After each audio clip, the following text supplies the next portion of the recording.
मला वेगवेगळ्या ठिकाणी टार्गेट केलं जातं असं अजित पवार यांनी म्हटलंय। कथित जमीन घोटाळ्यावरून अजित पवार यांनी हे वक्तव्य केलंय।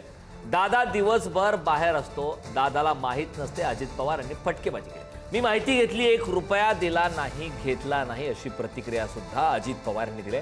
माझ्यावरही 70,000 कोटींचा आरोप झाला अशी प्रतिक्रिया अजित पवार यांनी दिली। 70,000 कोटींमधले 100 कोटीच मला द्या अशी फटकेबाजी दादांनी केली।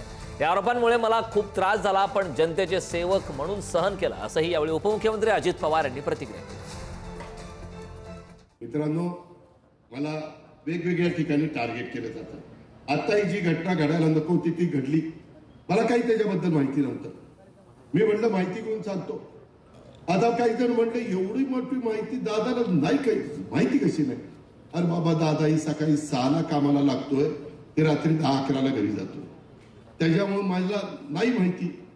नंतर मी माहिती घेतली, त्याच्यात काहीच व्यवहार झाला नाही। 1 रुपया कुणाला दिलाही नाही, 1 रुपया घेतलाही नाही। आता त्याची कमिटी झालेली आहे, मुख्यमंत्र्यांनी लक्ष घातलंय, तिघांच्यावर FIR दाखल झाला।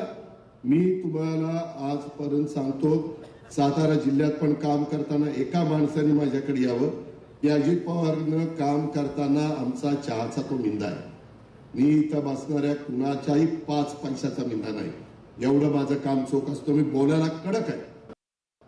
माझ्यावर आरोप झाले, 70,000 कोटीचा आरोप झाला।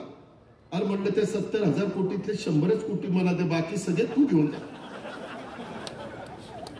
माझं 10 पिढ्या बसून खातील 100 कोटी, पण काय ते मला कुणी दाखवना कुठं पैसे तर काय पैसे।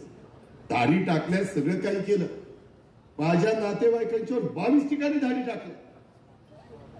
एवढा मला त्याच्यामध्ये त्रास झाला, पण मी सहन केला, कारण शेवटी आम्ही जनतेचे सेवक आहोत।